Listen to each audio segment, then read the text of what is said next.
مقاصدنا واغفر لنا ما مضى يا واسع الكرم هو الحبيب الذي ترجى شفاعته لكل هول من الأهوال مقتحم يا رب بالمصطفى قاصدنا واغفر لنا ما مضى يا واسع الكرم لا على رحمة ربي حين يقسمها تأتي على حسب العصيان في القسم يا رب بالمصطفى بلغ مقاصدنا واغفر لنا ما مضى يا واسع الكرم اللهم صل وسلم وبارك عليه وعلى آله. بسم الله الرحمن الرحيم الحمد لله رب العالمين اللهم صل وسلم على سيدنا محمد الفاتح لما أغلق الخاتم لما سبق ناصر الحق بالحق والهادي إلى صراطك المستقيم وعلى آله وصحبه حق قدره ومقداره العظيم اللهم أخرجنا من ظلمات الوهم وأكرمنا بنور الفهم وافتح علينا بمعرفة العلم وحسن أخلاقنا بالعلم وسهل لنا أبواب فضلك وانشر علينا من خزائن رحمتك يا أرحم الراحمين يا أرحم الراحمين يا أرحم الراحمين. Assalamualaikum warahmatullahi wabarakatuh. Waalaikumsalam warahmatullahi wabarakatuh. Alhamdulillah, puji dan syukur kita kepada Allah Subhanahu wa taala yang pada saat ini kita mengadakan perkumpulan kebaikan untuk meningkatkan keimanan, ketakwaan dan kualitas keyakinan kita kepada Allah Subhanahu wa taala. Dengan wadah yang ada dari gerakan perkumpulan ini, alhamdulillah ya, juga dihadiri oleh orang tua kita. Alhamdulillah semua. Mudah-mudahan dari perkumpulan ini menjadi perkumpulan yang mempunyai power yang kuat untuk bisa menarik hati umat, ya, meluruskan, mengarahkan ke dalam kebaikan-kebaikan rahmatan lil alamin. Maka alhamdulillah kita nggak kumpul di sini kecuali memang Allah sudah tentukan. Allah tentukan kebaikan buat kita. Allah tentukan keberkahan, petunjuknya untuk kita, maka Allah gerakkan kita untuk kumpul di tempat ini. Dan perkumpulan ini kita berharap kepada Allah Subhanahu wa taala menjadi satu cikal bakal daripada pergerakan-pergerakan kebaikan yang pergerakan ini kita persembahkan untuk Nabi Muhammad SAW. Paling tidak ketika kita nanti kembali kepada Allah, ketemu dengan Rasul Sallallahu Alaihi Wasallam, kita ada sesuatu yang telah kita lakukan untuk umatnya Nabi Muhammad Sallallahu Alaihi Wasallam. Baik, ya, untuk mendasari itu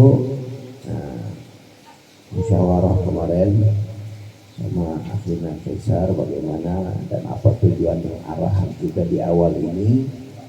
Maka tentu kita ingin pertama-tama kita memberikan fondasi terlebih dahulu terhadap apa yang kita jalankan di dalam keagamaan, ya, apa yang ada dalam keagamaan yaitu agama Islam. Maka dari itu kita mengetahui terlebih dahulu apa itu Islam, apa yang ada di dalamnya, dan juga apa yang ada di dalam ajaran-ajaran Islam. Paling tidak kita mengetahui secara umum dulu tentang dasar-dasar daripada pemahaman agama Islam, ya. Karena Islam ini, ya, kalau kita ditanya kamu Islam, apa sih Islam, apa sih ajaran Islam, apa sih yang ada di dalam Islam, nah, kan orang tentunya ingin tahu. Maka kita sebagai muslim kita bisa menjelaskan itu, dan tentunya juga ini untuk bahan di dalam praktek yang ada di dalam rumah tangga kita, ya. Jadi dalam kitab ini Anda bicarakan yang pertama, ya, tentang masalah Islam itu artinya masuk ke dalam arkanuddin, rukun-rukun agama. Jadi agama ini punya fondasi. Agama punya fondasi. Apa itu fondasinya? Fondasinya yang pertama adalah, ya, daripada arkanuddin, rukun agama adalah yang pertama adalah al-iman. Ya, iman yaitu hubungan kita kepada Allah Subhanahu wa taala. Bagaimana caranya agar keimanan ini baik, keimanan ini kuat, keimanan ini mempunyai satu keistimewaan yang melahirkan keyakinan, yang dengan keyakinan ini di dalam hati kita, di dalam jiwa kita mengetahui tidak ada segala sesuatu kecuali ini semua adalah di bawah kendali Allah Subhanahu wa taala. Ya, sehingga lahir ketawakalan, lahir kepasrahan, di situ akhlakul karimah akan timbul. Kenapa? Karena jiwanya sudah punya untuk Allah Subhanahu wa taala. Inilah keimanan. Dan Rasul sallallahu alaihi wasallam, beliau ketika datang, beliau itu nggak bicara banyak hukum, tapi yang terlebih dahulu beliau isi untuk para sahabat adalah keimanan. Keimanan dicetak di mereka, sehingga keimanan mereka ini keimanan yang istimewa. Jiwanya sudah tidak ada lagi keinginan pribadi kalau para sahabat itu. Yang ada apa yang Allah dan Rasulnya inginkan, itu yang dilakukan. Masya Allah. Makanya diceritakan dari Sayyidina Bilal dan Rabah radhiyallahu anhu. Beliau masuk Islam. Ketika masuk itu subhanallah, keimanan langsung melekat pada jiwanya. Dipaksa oleh majikannya yang namanya Umayyah untuk keluar dari Islam, sampai dipukulin, dicambuk. Enggak, beliau enggak mau keluar. Tidak mau. Dipaksa, dijemur di terik matahari yang panas, ditaruh batu besar di depannya, ya, untuk dia keluar dari Islam. Tidak mau. Apa yang menjadikan beliau ini tidak mau seperti itu, padahal dalam keadaan nggak enak semua ini semua? Karena ada rasa iman. Iman ini rasanya lebih nikmat daripada sesuatu yang kita makan, daripada makanan-makanan. Nikmatul iman, halawatul iman namanya dalam Islam itu. Nah, ini dia. Jadi dalam agama ini yang pertama kita tahu bahwasanya ada rukun-rukun agama. Yang pertama apa? Yang pertama adalah iman. Nanti masuk dari rukun iman, didasarinya pembahasan kita nanti. Nah, yang kedua adalah Islam. Nah, dengan Islam, apa itu Islam? Ini membentuk pola kita.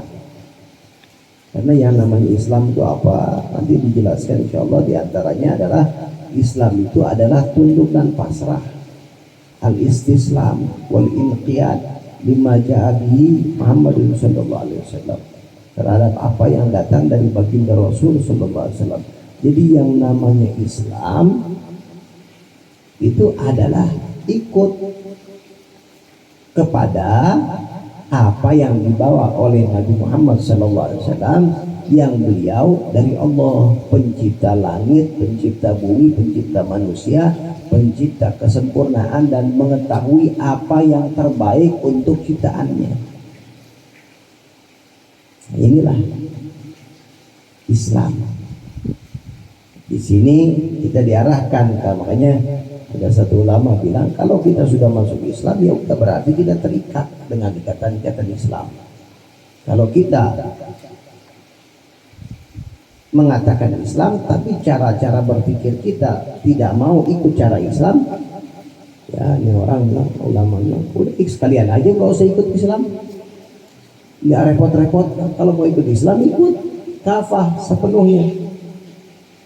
Kalau mau ikut dengan cara Islam ya ikut. Masya Allah ya. Kenapa? Karena Islam ini datang dengan membentuk kepribadian. Kalau kita Islam tapi pemikirannya masih belum Islam, maka tidak akan tercipta satu keindahan. Sedangkan beliau sallallahu alaihi wasallam bawa ini satu paket, sebagaimana yang digambarkan ketika mereka masuk Islam, maka itu perubahan-perubahan yang ada di zaman jahiliyah itu sangat luar biasa.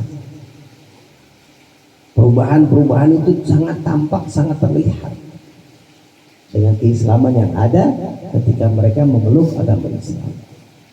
Inilah ya. Jadi dasar daripada agama itu sendiri adalah, yang kedua adalah Islam. Kemudian yang ketiga adalah ihsan. Ihsan ini apa? Ihsan ini adalah bicara tentang manajemen hati, tentang interaksi kepada sesama kita manusia dengan akhlak yang baik, dan juga hubungan hablum minallahnya juga dengan hubungan yang baik. Ini ihsan.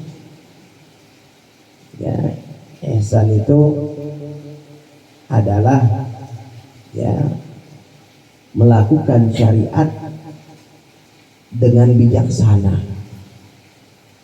melakukan menjalankan syariat ya dengan penuh kebaikan, kesempurnaan di dalam batinnya. Jadi secara zahir dia jalan, secara batin juga jalan. Apa contohnya ihsan?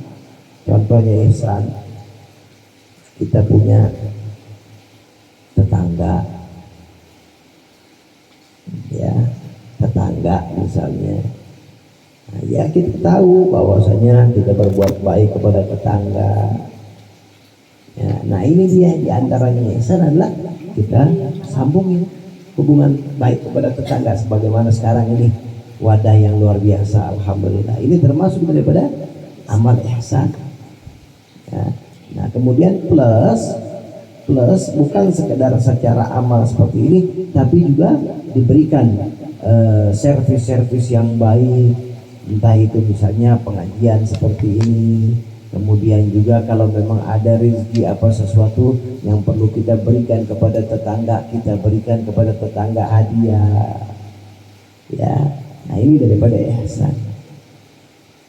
Kita sholat ini syariat wajib,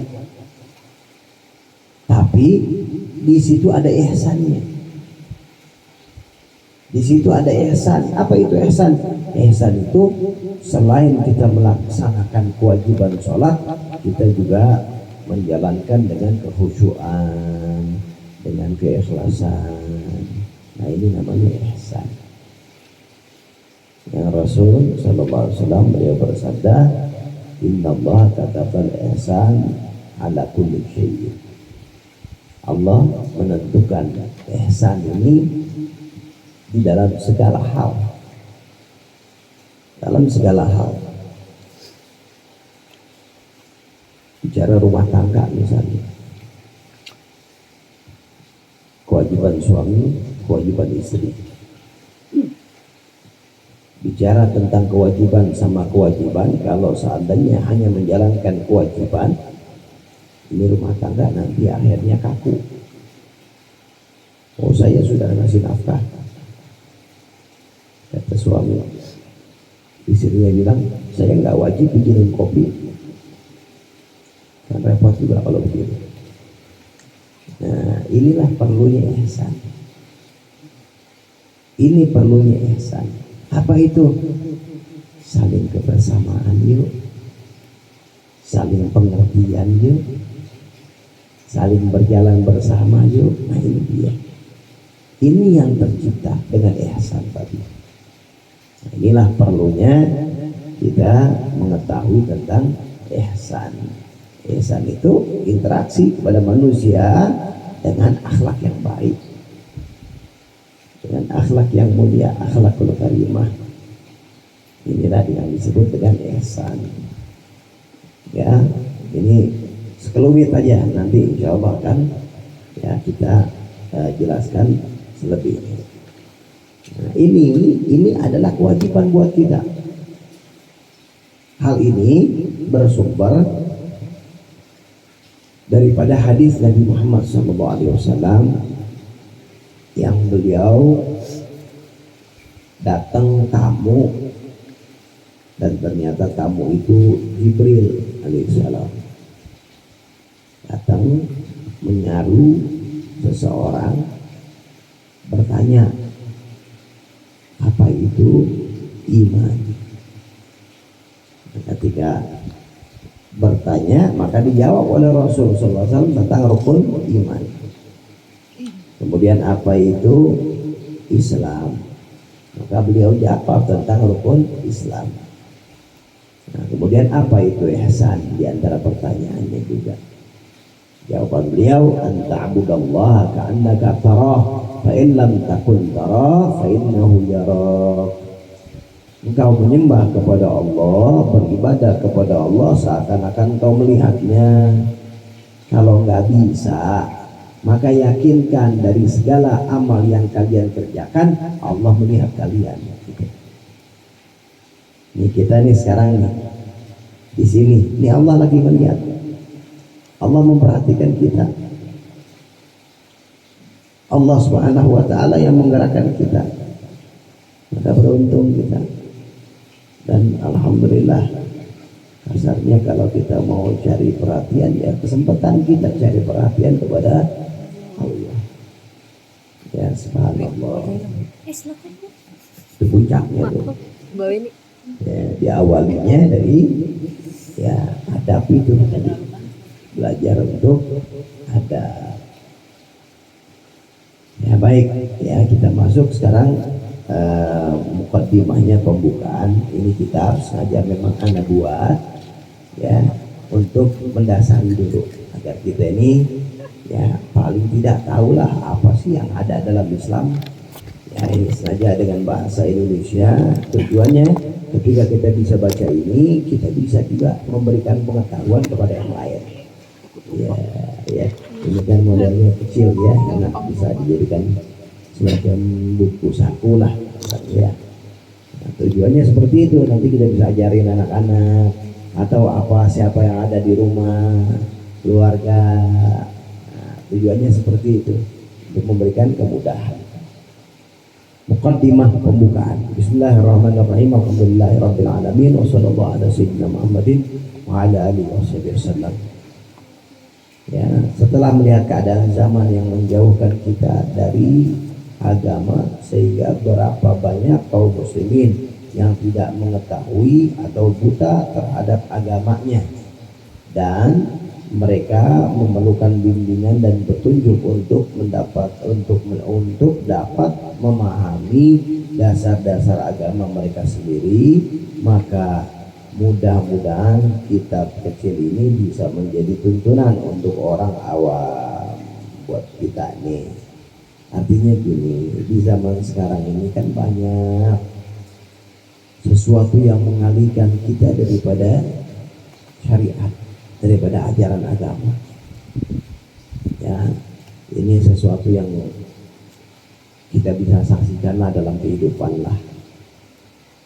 Ya kan, entah itu dari elektronik, media-media elektronik, atau daripada kesibukan-kesibukan kita, kegiatan-kegiatan kita. Ya kalau di sini masih alhamdulillah ada terpikir seperti ini. Tapi di tempat-tempat lain berapa banyak orang nggak ada sama sekali masukan Islam, masukan nasihat, nggak ada sama sekali. Dan ini bahaya. Karena pola pemikiran ini keluar ya tergantung apa yang masuk. Kalau apa yang masuk itu baik, memori diisi dengan keagamaan, dengan nasihat, dengan wawasan agama, maka akan keluar di dalam pemikirannya pun demikian. Di dalam pendidikan anak, dalam membina rumah tangga itu akan keluar memori itu. Karena sudah ada di save, sudah masuk. Nah kalau nggak ada, hidup nggak pernah hadir majelis taklim, tidak pernah dengar tentang kebaikan, tidak pernah dengar tentang nasihat. Katakanlah kalau memang masih sholat, alhamdulillah ya sholat. Tapi kan masalahnya pola pikir juga harus terbentuk dengan pola pikir yang Islami. Ini penting. Manusia itu tergantung motivasi. Kita hidup nih, bagaimana motivasi kok? Apabila masuk motivasi positif, ya udah akan jadi positif, jadi baik, jadi bagus. Ya, tapi bahayanya kalau ada motivasi yang buruk, nah ini yang kita ngerikan, kita khawatirkan. Ya tapi insya Allah sih, ya alhamdulillah dengan adanya seperti ini kita wadah ya. Ini kita bicara tentang umum, ya tentang umum banyak. Kewajiban kepada Allah nggak tahu. Kewajiban tentang cinta kepada Rasul nggak kenal. Bahkan kalau ditanya siapa nama nabinya, siapa nama orang tua nabi, siapa nama ayahnya, ayah dan bundanya nabi, ini nggak paham. Artinya nggak ada masukan ke situ. Makanya alhamdulillah adanya wadah seperti ini ya. Tapi di sini insya Allah udah pada kelihatan ada semangat untuk pengajian, alhamdulillah. Insya Allah. Ya. Itu penting untuk masuk pola-pola seperti itu penting. Belum lagi media-media yang mengenalkan kita kepada sosok-sosok manusia yang maaf gak pernah sujud kepada Allah walau sekali. Gak pernah sujud kepada Allah. Itu yang diperkenalkan, itu yang ditontonkan, itu yang menjadi idola. Apakah bahaya? Kalau hanya itu ya gak ada masukan agama.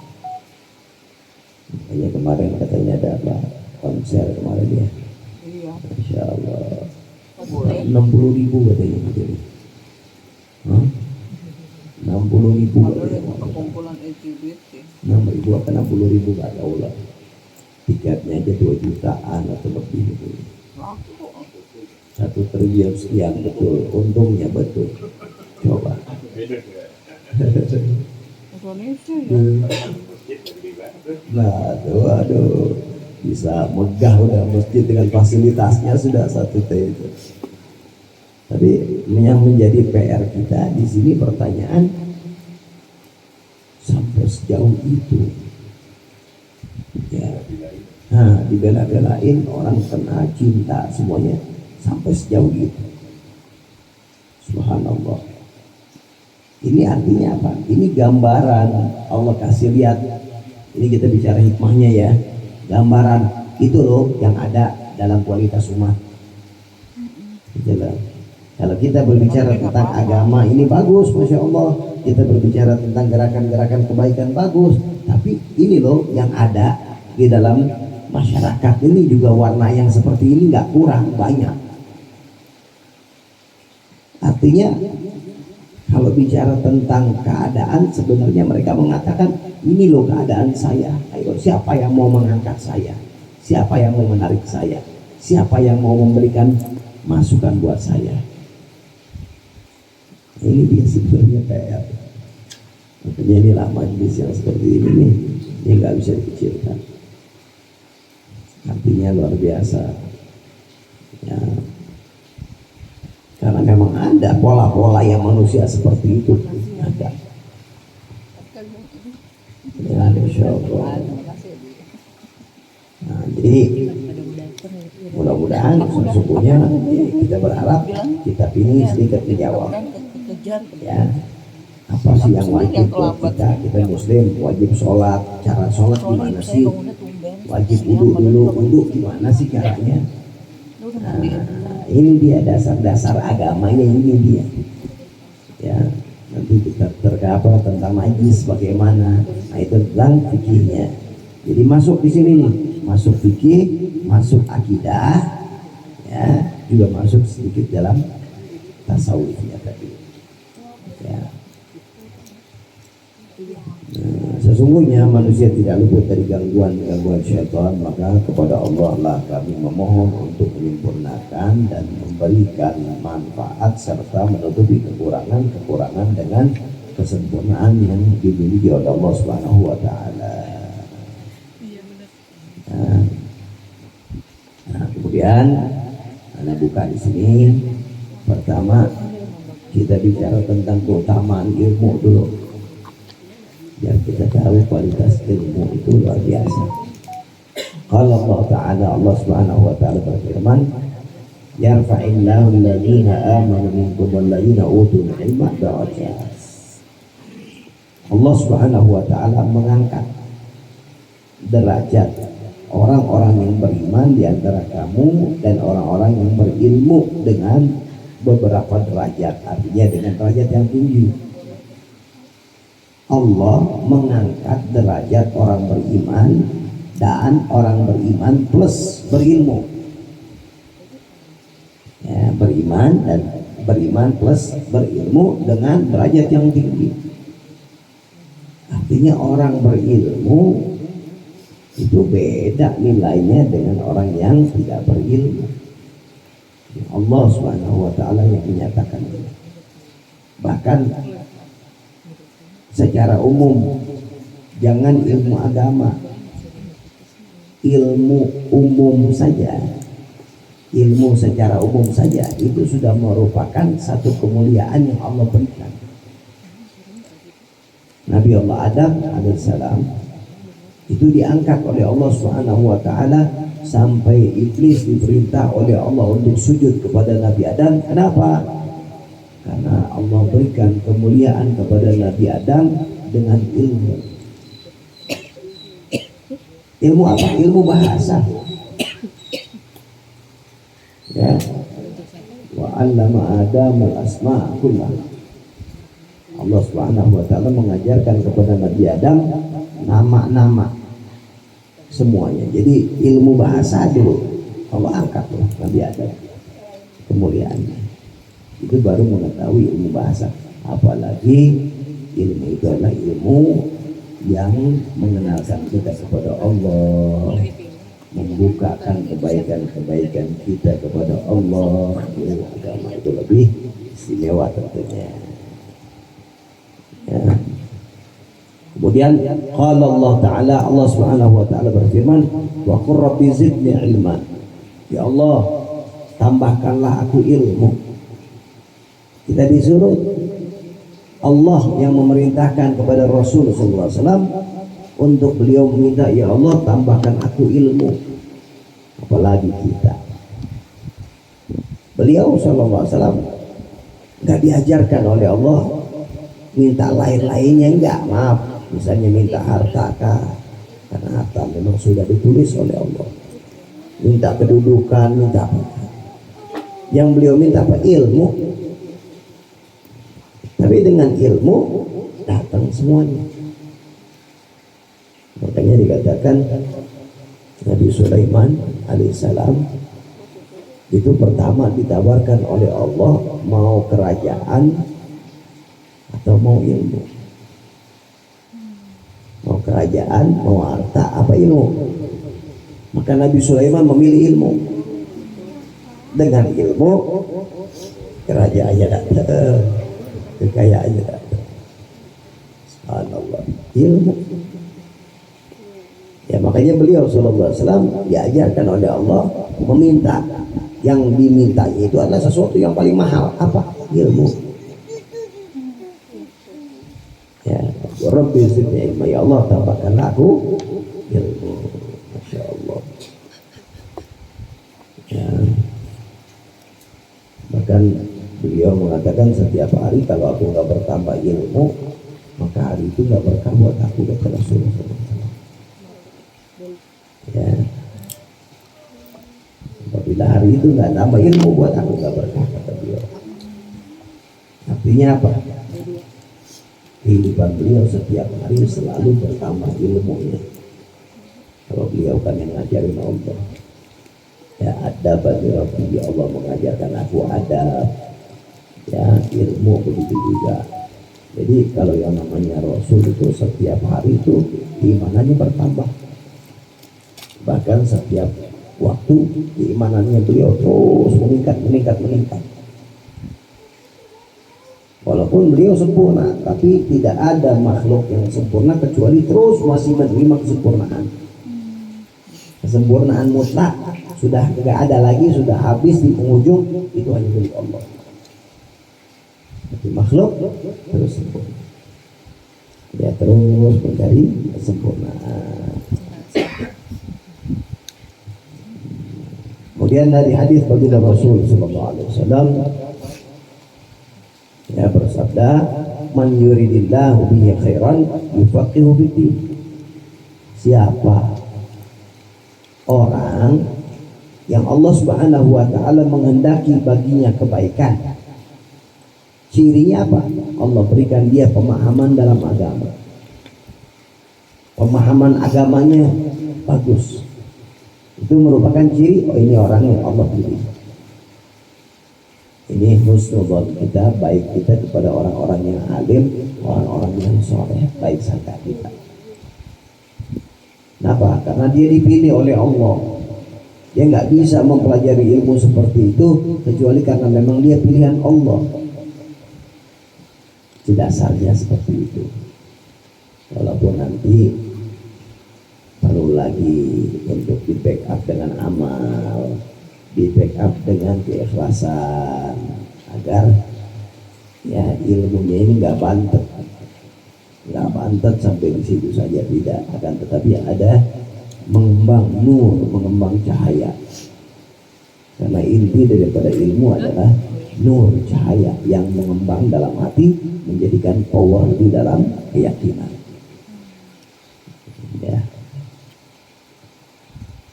Kemudian waqala Rasulullah sallallahu alaihi wasallam, yang bersabda baginda Rasul sallallahu alaihi wasallam, innal malaikata la tadau ajnihataha li talibil ilmi ridwan bima yasna. Sesungguhnya malaikat itu sampai meletakkan sayapnya untuk orang yang belajar,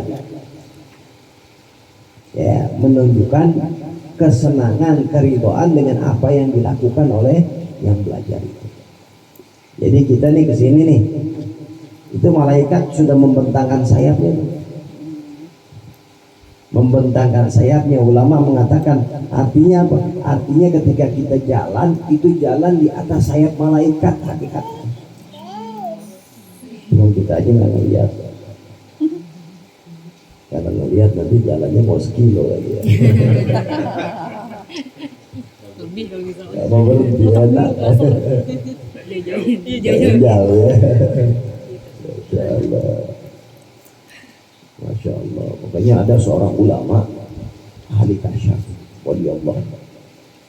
Itu ketika datang muridnya dilihat sambil dicium di kaki. Kenapa? Saya melihat ada bekasan. Kalau apa bekasan injakan kamu terhadap sayap malaikat. Masya Allah. Sampai seperti itu. Yang orang yang Allah bukakan ya, artinya dengan keyakinannya dia juga bagus. Karena memang seperti itu. Ini jelas, ini hadis dari baginda Rasul SAW. Ya, riwayat daripada Imam Ahmad dan Ibnu Hibban dan Hakim. Ya, jadi Jadi di atas malaikat, di atas sayapnya malaikat. Insya Allah. Alhamdulillah. Jadi kabar gembira hari ini kita jalan dari rumah tadi, ternyata di atas sayap malaikat. Yang di rumahnya nggak apa tahu. Ayo kan halai. Muter dulu, muter dulu. Muter dulu ya. Oh gitu kata rumah. Kalau hitungan kita begitu, insya Allah hitungan Allah sih baik ya. Gitu. Sekarang ya, kalau tuan rumah kan memberikan wadah, semua yang jalan berarti pahalanya ke dia semua. Anda menang bandar gimana? Insya Allah. Ya. Ini beruntung, alhamdulillah. Mudah-mudahan ini menjadikan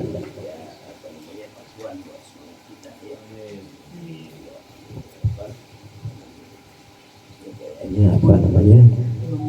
Kita buka sedikit buat sesi tanya jawab gimana? Apa? Hah? Iya, boleh. Ya, biar lebih hidup kayaknya ya. Iya. Setelah kita tahu tadi ini, ya alhamdulillah. Jadi tadi kita telah bicarakan tentang ilmu, keutamaan ilmu, ya. Insya Allah, ayo kita buka. Ada yang mau bertanya? Foto.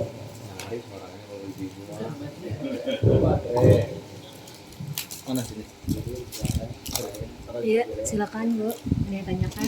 Mbak Weni, silakan. Ibu Weni. Ibu Dewi, silakan Ibu Dewi. Belum. Oh, Ibu Novel. Enggak ada. Mau nanya gak? Tapi saya malaikat kayak Kira-kira di ekornya berapa bulu?